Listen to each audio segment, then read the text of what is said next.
नमस्कार साथियों, स्वागत है आपका BHUB हिस्ट्री चैनल में। हम लोगों ने अभी तक पाठ्यक्रम को देखा, फिर उसके पश्चात द्विवेदी युग के बारे में पढ़ा।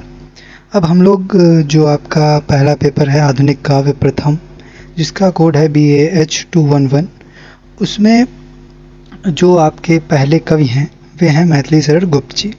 अब हम लोग अपने पाठ्यक्रम पे आते हैं। आइए आज इनका जीवन परिचय हम लोग देखते हैं। उसके पश्चात जो इनके पाठ्यांश हमारे पाठ्यक्रम में सम्मिलित हैं उनकी व्याख्याओं को देखेंगे। तो जीवन परिचय जो एक साहित्यिक जीवन परिचय है इनका, ये हम लोग भली भांति प्रकार से देख लेंगे, जिससे जो आगे इनसे संबंधित प्रश्न पूछे जाएंगे उन्हें सॉल्व करने में हमें काफ़ी मदद मिलेगी। तो आइए देखते हैं। इनका जो मूल नाम था वो मैथिली शरण गुप्त ही था। इनके पिता का नाम सेठ रामचरण कनकने था और माता का नाम काशीबाई था। इनका जन्म 3 अगस्त 1886 ईस्वी में चिरगांव, जिला झांसी, उत्तर प्रदेश में हुआ था और इनकी मृत्यु 12 दिसंबर 1964 ईस्वी में चिरगांव, झांसी, उत्तर प्रदेश में हुई थी। आइए इनके पहले सामान्य जीवन परिचय की ओर दृष्टि डालते हैं। द्विवेदी युग के सर्वाधिक लोकप्रिय कवि मैथिली शरण गुप्त का जन्म उत्तर प्रदेश के चिरगांव, जिला झांसी में हुआ था।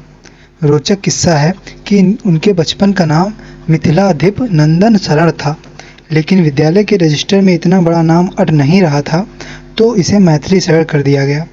उनकी प्रारंभिक शिक्षा चिरगांव की पाठशाला में हुई, फिर ये झांसी के एक स्कूल में भर्ती हुए, लेकिन वहाँ से शीघ्र ही लौट आए और घर पर रहकर ही स्वाध्याय के द्वारा हिंदी, बंगला और संस्कृत का ज्ञान प्राप्त किया। तो ये इनका एक सामान्य जीवन परिचय हो गया। अब जब इन्होंने साहित्य में अपना कदम रखा तो वहाँ से इनका साहित्यिक जीवन परिचय आरंभ होता है। तो वो हम लोग देखेंगे कि 12 वर्ष की अवस्था में ब्रज भाषा में कविता रचना आरंभ कर दिया इन्होंने। मैथिली शरण गुप्त को आचार्य महावीर प्रसाद द्विवेदी का मार्गदर्शन प्राप्त था। आचार्य द्विवेदी उन्हें कविता लिखने के लिए प्रेरित करते थे। उनकी रचनाओं में संशोधन करके अपनी पत्रिका सरस्वती में प्रकाशित करते थे। मैथिली शरण गुप्त की पहली खड़ी बोली की कविता हेमंत नाम है उस कविता का, शीर्षक से सरस्वती 1907 ईस्वी में छपी। सरस्वती पत्रिका में उनकी खड़ी बोली की पहली कविता हेमंत 1907 ईस्वी में सरस्वती पत्रिका में छपी थी। 1909 ईस्वी में उनकी पहली काव्य कृति रंग में भंग हिंदी पाठकों के सामने आई। जयद्रथ वध 1910 ईस्वी में, भारत भारती 1912 ईस्वी में, पंचवटी 1925 ईस्वी में, झंकार 1929 ईस्वी में, साकेत जो कि महाकाव्य है 1931 ईस्वी में, यशोधरा 1932 ईस्वी में, द्वापर 1916 ईस्वी में, जय भारत 1952 ईस्वी में, विष्णु प्रिया 1957 ईस्वी में। ये उनके कुछ प्रमुख काव्य ग्रंथ रहे हैं। ठीक है, तो ये रचनाएं आप लोग याद कर लीजिएगा। आपके में एक नंबर में पूछा जाता है और आगे कंपटीशन में भी ये सभी पूछी जाती हैं। सन 1931 ईस्वी में वे राष्ट्रपिता गांधी जी के निकट संपर्क में आए। उनकी कृति भारत भारती सन 1912 ईस्वी में जो प्रकाशित हुई, स्वतंत्रता संग्राम के समय व्यापक प्रभावशाली सिद्ध हुई थी और इसी कारण महात्मा गांधी ने इन्हें राष्ट्रकवि की पदवी दी थी। ठीक है, इन्हें राष्ट्रकवि मैथिली शरण गुप्त के नाम से भी जाना जाता है। जो साहित्य जगत में इन्हें दद्दा नाम से भी पुकारा जाता था। 16 अप्रैल 1941 को वे व्यक्तिगत सत्याग्रह में भाग लेने के कारण गिरफ्तार कर लिए गए। पहले उन्हें झांसी और फिर आगरा जेल ले जाया गया। आरोप सिद्ध न होने के कारण उन्हें 7 महीने बाद छोड़ दिया गया। सन 1948 में आगरा विश्वविद्यालय से उन्हें डी.लिट की उपाधि से सम्मानित किया गया। 1952 से 1964 तक राज्यसभा के सदस्य मनोनीत हुए। सन 1953 ईस्वी में भारत सरकार ने उन्हें पद्म विभूषण से सम्मानित किया। तत्कालीन राष्ट्रपति डॉक्टर राजेंद्र प्रसाद ने सन 1962 ईस्वी में अभिनंदन ग्रंथ भेंट किया तथा हिंदू विश्वविद्यालय के द्वारा डी.लिट से सम्मानित किया गया। 1954 में साहित्य एवं शिक्षा क्षेत्र में पद्म भूषण से सम्मानित किया गया। चिरगांव में उन्होंने 1911 ईस्वी में साहित्य सदन नाम से स्वयं की प्रेस शुरू की और झांसी में 1954 से 55 में मानस मुद्रण की स्थापना की। तो ये उन्होंने जो कुछ कार्य किए 1954-55 तक, उसके बारे में हम लोगों ने जाना। अब जो मैथिली शरण गुप्त जी ने साहित्य में किस प्रकार की रचनाएं लिखी उनके बारे में देखते हैं कि मैथिली शरण गुप्त के काव्य का मूल स्वर जो था वो राष्ट्रीय था और सांस्कृतिक था। उन्होंने अपनी कविताओं में राष्ट्रीयता को और सांस्कृतिक तत्व को ज़्यादा महत्व दिया। उनके काव्य में राष्ट्रीय भावना की सशक्त अभिव्यक्ति हुई।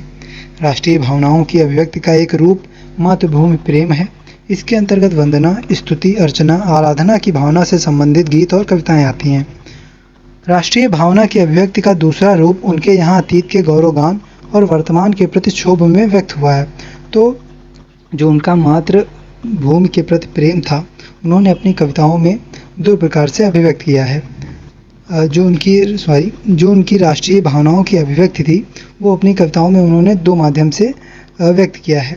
जो मातृभूमि प्रेम था, उसके ऊपर उन्होंने वंदना की, स्तुति की, अर्चना की, आराधना की अपनी कविताओं में, और दूसरा रूप जो था वो अतीत का गौरवगान और वर्तमान के प्रति क्षोभ में व्यक्त हुआ। ठीक है, तो ये दो प्रकार से इनकी कविताओं में इनकी राष्ट्रीय भावनाओं की अभिव्यक्ति हुई है। उनकी भारत भारती उस युग के राष्ट्रीय जागरण की प्रतिनिधि काव्य रचना है। इस रचना ने हिंदी भाषी जनता में अपने देश के प्रति गर्व और गौरव की भावनाएं पैदा की। द्विवेदी युग के आदर्श और नैतिकता की गहरी छाप मैथिली शरण गुप्त की कविताओं पर देखी जा सकती है। समाज सुधार से जुड़े हुए सभी पहलुओं को उन्होंने अपनी कविता का विषय बनाया। समय व समाज की आवश्यकता अनुसार उन्होंने पौराणिक आख्यानों व चरित्रों को पुनः प्रतिस्थापित किया। द्विवेदी युगीन कविता की इतिवृत्तात्मकता व गद्यवत शुष्कता। ठीक है, इतिवृत्तात्मकता क्या है ये मैंने पिछले वीडियो में आपको विस्तार से बता ही दिया है, आप लोग वो वीडियो जरूर देखिए। द्विवेदी युगीन प्रवृत्तियाँ या विशेषताएं। तो द्विवेदी युगीन कविता की इतिवृत्तात्मकता व गद्यवत शुष्कता मैथिली शरण गुप्त की कविताओं में भी मिलती है। क्योंकि वो द्विवेदी युग की प्रवृत्ति ही ऐसी रही है, तो इनकी कविताओं में भी वह तत्व देखने को मिलता है। लेकिन उनकी प्रकृति चित्रण संबंधी रचनाओं में स्वच्छंदतावादी प्रवृत्ति भी क्षीण रूप में मौजूद है। इनकी कविताओं में स्वच्छंदतावादी जो प्रवृत्ति है, ठीक है, वो भी बहुत आंशिक रूप से देखने को मिलती है। 12 दिसंबर 1964 ईस्वी को दिल का दौरा पड़ा और साहित्य का जगमगाता तारा अस्त हो गया।